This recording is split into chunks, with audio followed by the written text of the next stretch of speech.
Watanzania ambao wanafuatilia tukio hili kupitia vyombo vya habari vya redio na televisheni nchi nzima na nje ya nchi.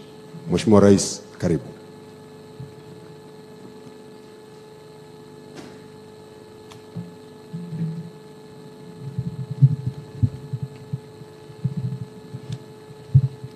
Nakushukuru MC kwa kunikaribisha kwenye podium nizungumze na viongozi waliopo. Mheshimiwa Kassim Majaliwa, Waziri Mkuu wa Jamhuri ya Muungano wa Tanzania, Mheshimiwa Job Ndugai, Spika wa Bunge la Jamhuri ya Muungano wa Tanzania, pamoja na Naibu Spika ndugu yetu Tulia Ackson, ndugu Bashiru Ali Kakurwa, Katibu Mkuu Kiongozi, waheshimiwa wakuu wa vyombo vya ulinzi na usalama, waheshimiwa mawaziri mliopo, waheshimiwa wabunge, gavana wa Benki Kuu Tanzania, mwanasheria mkuu wa serikali, Mheshimiwa mkuu wa mkoa wa Dodoma, watendaji wakuu wa serikali mliopo, wawasilishaji wa taarifa zetu mbili, Bwana Charles Kichere, mdhibiti na mkaguzi mkuu wa hesabu, na Brigadier General John Bungo, mkurugenzi mkuu wa taasisi ya kuzuia na kupambana na rushwa, ndugu watumishi wa ofisi ya mdhibiti na mkaguzi mkuu wa hesabu na watumishi wote wa TAKUKURU mliopo, ndugu waalikwa, mabibi na mabwana, habari ya asubuhi.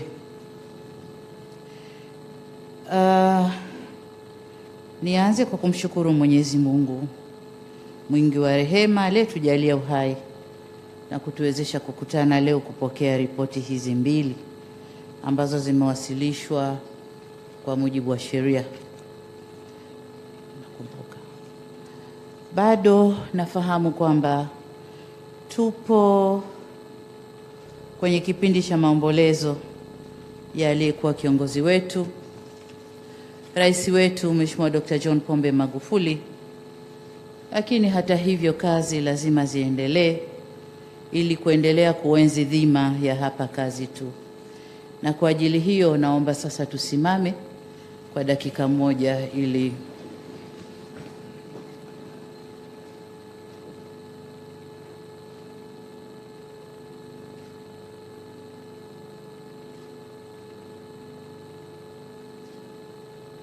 raha ya milele umpe Bwana,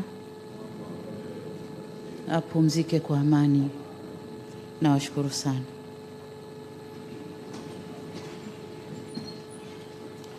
Aidha, napenda kuwashukuru na kuwapongeza mdhibiti na mkaguzi mkuu wa hesabu za serikali pamoja na TAKUKURU kwa kuweza kuwasilisha ripoti zenu kwa mujibu wa sheria. Naomba nianze na ripoti ya mkaguzi mkuu wa hesabu.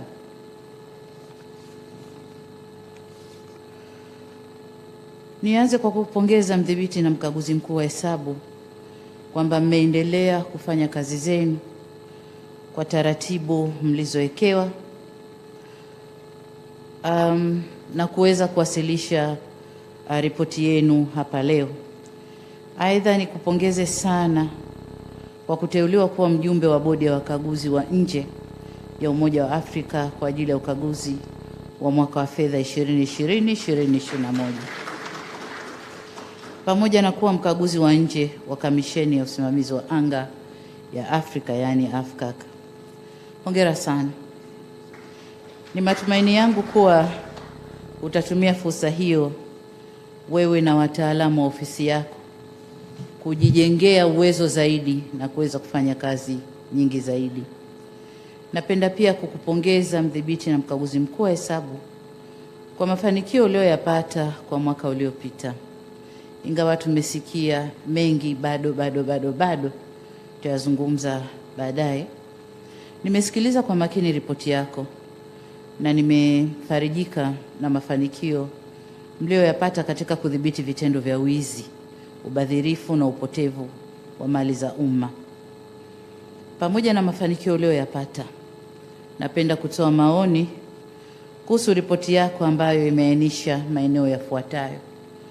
Moja, ukaguzi wa mashirika 10 kwa kutumia wataalamu wenu wa ndani lakini kwa kushirikiana na taasisi za sekta binafsi, na kupongeza kwa kuongeza wigo wa kukagua mashirika kwa kutumia wakaguzi wa ndani.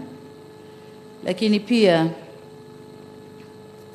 tungependa kuona mashirika mengi zaidi yanakaguliwa, kwa sababu pamoja na kwamba ripoti yako imeonyesha ukaguzi uliopita, hoja nyingi zilizotolewa mashirika wamezifanyia kazi, na kwamba hakuna hati isiyoridhisha na hakuna hati ambayo hukuweza kuitolea maoni. Lakini kwenye mashirika ya umma ndiko upotevu na ubadhirifu mkubwa kunakotokea. Kwa hiyo naomba uangalie vizuri kwenye eneo hilo. Lakini pili, kufanya kaguzi 6 za kitaalamu za miradi ya kimkakati kwa kutumia mbinu mpya ya ukaguzi itwayo real time audit. Miradi iliyofanywa ukaguzi kama ulivyoitaja ni SGR, lile bwawa la Nyerere kule Rufiji, mradi wa miundombinu wa mwendokasi, awamu ya pili upanuzi wa barabara Kimara Kibaha, usambazaji wa maji Korogwe Same na Mwanga, pamoja na mradi wa uzalishaji sukari. Nimefurahishwa sana na matumizi ya mbinu hii kwa vile itasaidia kubainisha mapungufu mapema na pia kuokoa matumizi mabaya ya fedha za umma. Niwaombe kwamba muweze kuwafundisha watendaji wengi zaidi. Najua una uhaba wa wafanyakazi, lakini uweze kuwafundisha, tutaajiri jinsi tutakavyoweza. Uweze kuwafundisha watendaji wengi zaidi ili waweze kusimamia kwenye mikoa. Kwa sababu kwa mashirika mliopitia hapa mengi ni ya Dar es Salaam, ukiacha ile la Same na Morogoro. Kwa hiyo wafundishe wengi zaidi waweze kusimamia huko. Kama ulivyosema, kuna miradi mingi ambayo bado haiendi vizuri na inatakiwa kukaguliwa hatua kwa hatua, sio tu ya kimkakati, lakini hata miradi mingine, hasa miradi ya maji ambayo specifically umeisema kuna tatizo kwenye maji. Kwa naomba eneo hili liimarishwe. Nielekeze tena kwamba kama nilivyosema kwamba miradi yote nyeti ielekezwe kwenye mambo haya, ikiwemo miradi ya barabara, kwa sababu na kwenyewe nako kuna kwenda vizuri, lakini kuna mambo ambayo hayajaridhisha.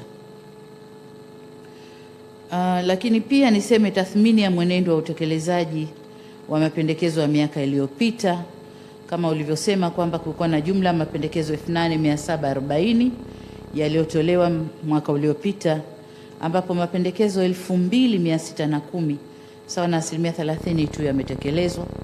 Asilimia nyingine 30 yamo kwenye utekelezaji, hiyo ni 60%. 40% bado hakuna utekelezaji. Sasa hili ni la kwetu serikali. Nataka nikuahidi tu kwamba serikali tutasimamia ili utekelezaji wa mambo haya uende kama ulivyoyaona kwenye uchunguzi wako. Nimepokea pia swala la kusuasua kwa hii utekelezaji, na kama nilivyosema kwamba serikali tutasimamia.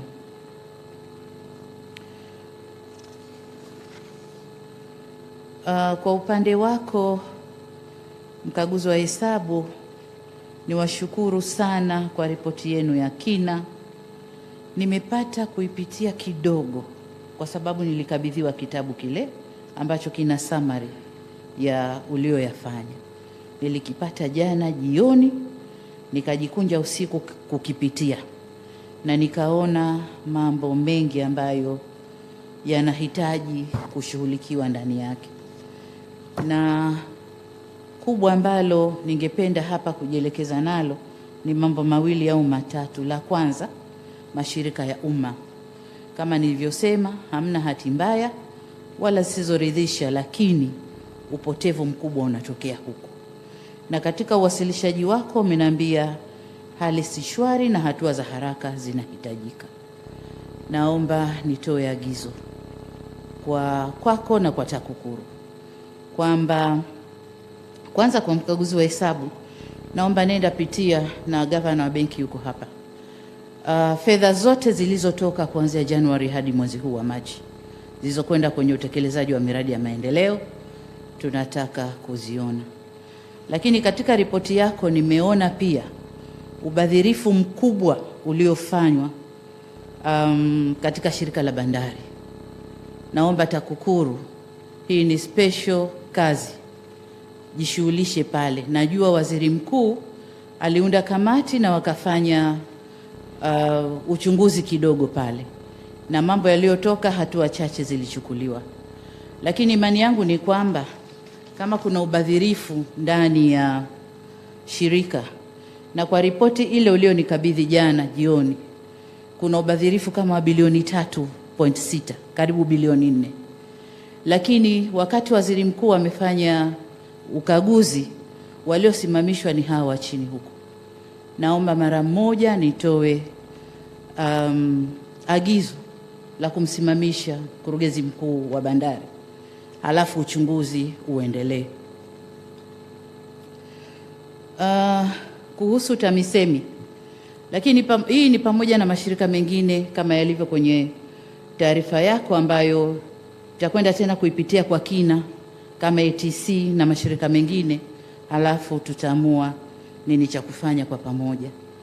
Kuhusu TAMISEMI, waziri uko hapa, kuna upotevu mkubwa wa fedha TAMISEMI, na TAMISEMI wanafanya kama sheria zinazotungwa kwenye serikali kuu wao haziwahusu. Na hili Mheshimiwa Rais wetu marehemu alishakwambia mara 2 mara 3. Naomba ukasimamie mapato na matumizi ya TAMISEMI. Hangaika mara ya mwisho, ukishindwa tuambie tukusaidie, lakini hali hairidhishi TAMISEMI. TAMISEMI wanachukua fedha nyingi serikali kuu, lakini wao hawarudishi, wanakula hawarudishi. Naomba lisimamie hilo, zinazokusanywa zisipotee na zinazokwenda zitumike zinavyostahiki. Lakini kuna maeneo kadhaa yaliyoguswa katika ripoti hii ambayo mawaziri ambao mko hapa mnatakiwa mkayasimamie, ili mapungufu yaliyoonyeshwa kwenye ripoti kama nitakavyozigawa kwenu baadaye yasiende kuendelea, yaende yakasimame. Nizungumzie kuhusu mifumo ya malipo. Mimi naomba TAKUKURU na CAG, hebu kaeni angalieni, kwa sababu ndani ya serikali nadhani kuna mifumo zaidi ya 6 inayotumika kukusanya mapato sehemu mbalimbali. Naomba muangalie harmonization ya hii mifumo, tuangalie ndani ya serikali ni mifumo gani inatumika na ukusanyaji wake ukoje, kwa sababu mifumo ikiwa mingi kunatoa mwanya wa kupoteza baadhi ya mapato. Huyu katumia mfumo huyu anababaisha na mfumo huu, kwa hiyo hatuna uniformity. Naomba sana angalieni mifumo iwe harmonized, tujue mifumo gani, kama ni mitatu inayotumika serikalini kukusanya fedha, kutoa fedha, kufanya matumizi ya fedha.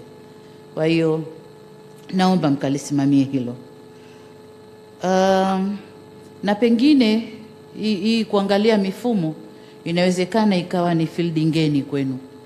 Kwa hiyo jiangalieni, kama hamuwezi tuombe msaada kwa wataalamu waje watusaidie, lakini hili si la kuchelewesha.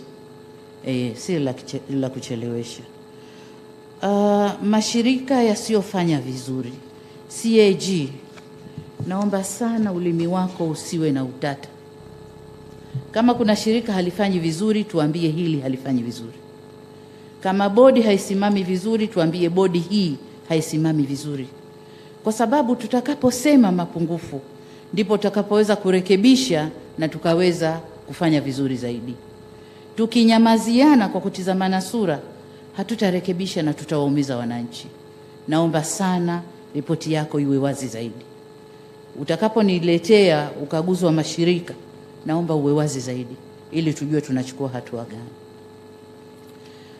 Baada ya ripoti hiyo, naomba sasa nigusie ripoti ya TAKUKURU, na wenyewe niwaambie kwamba nimefurahi kusikia kwenye maelezo ya mkurugenzi mkuu kuhusu tathmini ya utendaji kazi wenu kwa mwaka 19-20 kwamba mmetekeleza majukumu yenu kwa kiwango cha 89.8 ya malengo yaliyopangwa. Sitaki kusema hongereni kwa sababu inategemea kiwango cha malengo mliojiwekea. Pengine mlijiwekea malengo ya chini. Naomba jipimeni zaidi na ongezeni zaidi juhudi. Taarifa yenu kuainisha kazi zilizotekelezwa katika majukumu ya uchunguzi na huduma za kisheria, uzuiaji wa rushwa, elimu kwa umma, pamoja na namna mlivyoshirikiana na wadau wengine katika kuzuia na kupambana na rushwa. Mmegusia pia sheria ya kuzuia na kupambana na rushwa na mahakama ya mafisadi. Niwapongeze kwamba bado mnaendelea na hizo kesi, ingawa ningeomba basi ziharakishwe, kwa sababu ukiangalia idadi ya kesi mlizo nazo na zile ambazo mmeshazifanyia kazi na ziko mahakamani, karibu ni nusu kwa nusu. Kwa hiyo mimi naomba kuliko kujirundikia makesi, angalieni zile ambazo hazina misingi, haikupeni uhalali wa kupeleka mahakamani, basi mzifute ili muondoe huo mzigo kwenye faili zenu. Lakini zile ambazo zina uhalali mzifanyie kazi kwa kasi na muweze kuzifikisha kunakotakiwa. Lakini pia nimefurahi namna mlivyoanza kuandaa rasimu ya mapendekezo ya kuboresha sheria ya kupambana na rushwa. Ni kweli kwa wakati tulio nao, nadhani sheria yetu inahitaji mapitio, na niombe sana mshirikiane na taasisi nyingine zinazohusika kwenye kutayarisha sheria na kuzifikisha bungeni ili iweze kufikishwa bungeni kwa haraka. Niwapongeze kwamba mmeongeza kiwango cha kushinda kesi kufikia 9.67, na hapa kama nilivyosema, kuna kesi ambazo tunashindwa labda hazikuwa na misingi mizuri au zilikuwa za kubambikiza. Yote yapo hayo. Kwa mkurugenzi, naomba zitizame vizuri zile unazohisi huna misingi mizito ya kwenda kushinda, zifute kabla hukuzipeleka huko, kwa sababu kila siku kusoma tumepeleka kesi 300, tumeshinda 130, 100 na tumeshindwa, haileti sura nzuri kwa serikali. Kwa zile ambazo ni baseless, naomba zisifike huko, mzifute kabla hamkuzipeleka. Lakini pia kuongeza basi kiwango cha ushindi wa kesi zetu ili kuweka heshima ya serikali.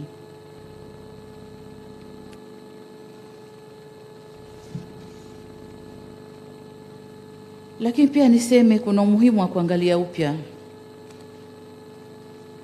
sheria zinazowalinda mashahidi pamoja na watoa taarifa. Lakini pia kuna umuhimu wa kuangalia watendaji wetu ndani ya maeneo yetu, kwa sababu wakati mwingine watu wanakataa kwenda kutoa ushahidi. Akitoka tu ofisini tayari taarifa imetoka na anajulikana kwamba amekwenda kutoa ushahidi. Kesi zinaanza upya nje na visasi na kuanza kutafutana. Kwa naomba tuitizame pia kipengele hiki cha kuwalinda mashahidi. Tunaweza tukakiwekaje kiasi ambacho kweli tukaweza kuwalinda mashahidi, lakini kwa sasa bado hawajalindika. Pengine ni tatizo la ethics ndani ya taasisi yako, lakini hebu tuangalie lolote lile tulifanyie kazi na turekebishe hiyo hali. Urejeshaji wa fedha na mali za wanyonge. Ni kweli nimekuwa nikishuhudia TAKUKURU ikifanya urejeshaji wa fedha na mali za wanyonge waliokuwa wamedhulumiwa haki zao, na hususan walimu wastaafu, jambo ambalo nimesikia pia katika taarifa yenu leo. Lakini pia nimesikia urudishaji wa madeni kwa mashirika ambayo yanadai lakini hayalipwi. TAKUKURU mmekuwa mkisaidia ili madeni yale yalipwe. Sasa nadhani tungeangalia mfumo mwingine wa mashirika yanayodai kurudishiwa mali zao, sababu TAKUKURU mnapoingia kwenye kudai madeni mtakuwa mnatoka kidogo kwenye eneo lenu la kupambana, kuzuia na kupambana na rushwa. Kama deni lile limetokana na rushwa, sawa, TAKUKURU ingie irudishwe. Lakini kama ni madeni ya shirika limetoa huduma alafu waliopewa huduma hawarudishwi, hapo hapana rushwa, ni ukakasi tu wa kutokurudisha madeni.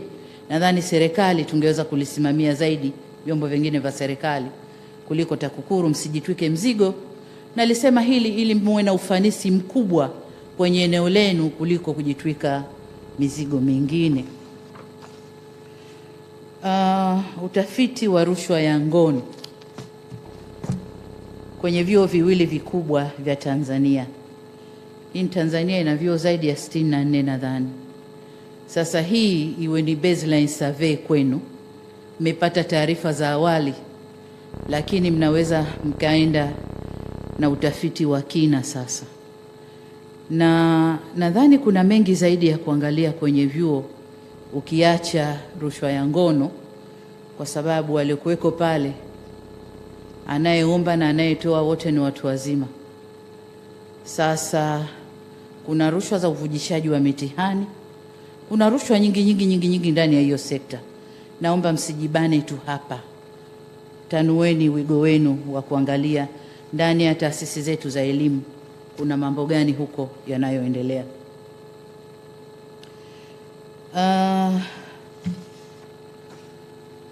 Mkakati wa kitaifa dhidi ya rushwa na mpango wa utekelezaji, yani National Anti-Corruption Strategy and Action Plan. Nafahamu tupo kwenye awamu ya 3 ya 2017-2022 ya uratibu wa utekelezaji wa mkakati wa kitaifa dhidi ya rushwa na mpango wa utekelezaji ambao kwa sasa tunatekeleza.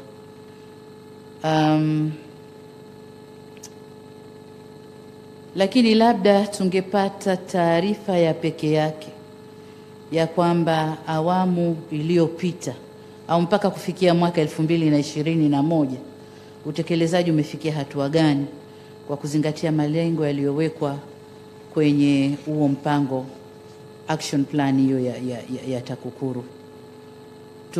Tunapokea ya mwaka sawa, lakini kwa ujumla tathmini ya utekelezaji wa huo mpango ikoje?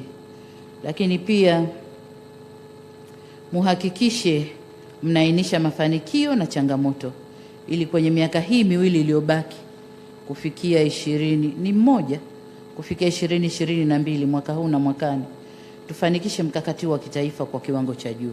Changamoto ni zipi ili tuweze kufanikisha vizuri? Lakini muendelee kuweka mikakati ya baadaye, kwani mwaka 2022 tutakuwa tunaingia hivi karibuni, na bainao mngekuwa mnaanza kutayarisha mpango wa mbele. Kama ni wa miaka 5 basi muwe mnaanza sasa hivi kuutayarisha ili tupitie wote pamoja ndani ya serikali na tuweze kutoa maoni yenu. Tumesikia pia tathmini na takwimu za hali ya rushwa iliyofanywa kitaifa na kimataifa, ambapo taarifa za mashirika waliofanya zinaonyesha kuwa Tanzania inafanya vizuri katika mapambano dhidi ya rushwa na utawala bora. Imani yangu ni kwamba tunaweza tukafanya vizuri zaidi ya hapa tukijikita vizuri katika eneo letu. Kuhusu utekelezaji wa ilani ya Chama cha Mapinduzi, moja ya vipaumbele vikuu vya ilani ya Chama cha Mapinduzi ya mwaka 2020-2025 ni kupambana na rushwa na ufisadi. Tumesisitiza kuendelea kudhibiti vitendo vya rushwa, kuimarisha mifumo ya utawala bora na kukuza uwajibikaji katika taifa letu. Kwa hiyo niwaelekeze au niwahimize kwamba mambo yafuatayo kama ilivyoainishwa kwenye ilani ambayo ndio mwongozo wetu katika kupambana na rushwa yatekelezwe. Moja, kuna umuhimu wa kuimarisha mifumo ya mamlaka ya kuzuia na kupambana na rushwa nchini ili iweze kufanya kazi zake kwa ufanisi, na kupitia sheria ya kuzuia na kupambana na rushwa namba 11 mwaka huo, lakini tayari mmeshaanza kupitia na nimeagiza safari yake iharakishwe kuingia bungeni. Lakini pili, kudhibiti matumizi mabaya ya ofisi na upotevu wa fedha za umma na kukabiliana na vitendo vya rushwa katika maeneo mbalimbali. Na haya ni nje ya taasisi yenu lakini na ndani ya taasisi yenu. Lakini tatu, kubuni na kutekeleza mikakati mipya ya kupambana na rushwa na ufisadi. Kama hatujabuni bado, nimesikia kwa mkaguzi wa hesabu ana mkakati mpya wa real time auditing. Kwa hiyo TAKUKURU nanyi pengine mngekuja na mfumo mpya mkaweza kuongeza ufanisi katika utendaji wenu. Lakini pia kuhamasisha na kushirikiana au kuishirikisha jamii katika mapambano dhidi ya rushwa na ufisadi, na mmeweza kufanya vizuri kwenye elimu ya rushwa kwa wananchi. Naomba jitihada ziendelee. Ndugu zangu, baada ya kusema hayo kwa taasisi mbili hizi, niombe sana tusaidie taasisi zetu hizi, na kwa wale tulio katika taasisi mbalimbali za serikali, mashirika ya umma, hata ya binafsi, naomba sana tufuate maadili ya taasisi zetu na sheria zetu ili kurahisisha kazi ya taasisi zetu mbili hizi. Haipendezi watu walioelimika, waliopewa dhamana, kila siku tunafukuzana, kusimamishana kazi, wizi unatokea. Haipendezi. Wote ni Watanzania, kazi yetu kuijenga Tanzania. Unapokwenda kukwapua 3.6 bilioni na zikaenda kwenye matumizi yasiyoeleweka, sijui una lengo gani mwenzetu? Si mmoja kati yetu. Niwahakikishie kwamba kwenye mambo haya ya matumizi, makusanyo na matumizi ya fedha za serikali nitasimama imara. Lakini pia kwenye masuala ya rushwa nayo nitasimama imara. Asanteni sana. Nawashukuru kwa kunisikiliza. Asante sana. Sasa wote tusimame na tumpigie makofi mengi sana Mheshimiwa Rais wa Jamhuri ya Muungano wa Tanzania. Mheshimiwa Rais, baada ya hotuba yako, ratiba yetu kwa humu ndani itakuwa imekamilika, na sasa ninayo heshima kukuruhusu uendelee na ratiba inayofuata. Lakini pamoja na Mheshimiwa Rais kuondoka, Mheshimiwa Rais pia anawakaribisha, kuna vinywaji na viburudisho pale nje kabla ya kurejea kwenye majukumu yenu ama kuendelea na mapumziko, kwa sababu leo ni siku ya Jumapili. Karibuni sana. Mheshimiwa Rais, asante sana.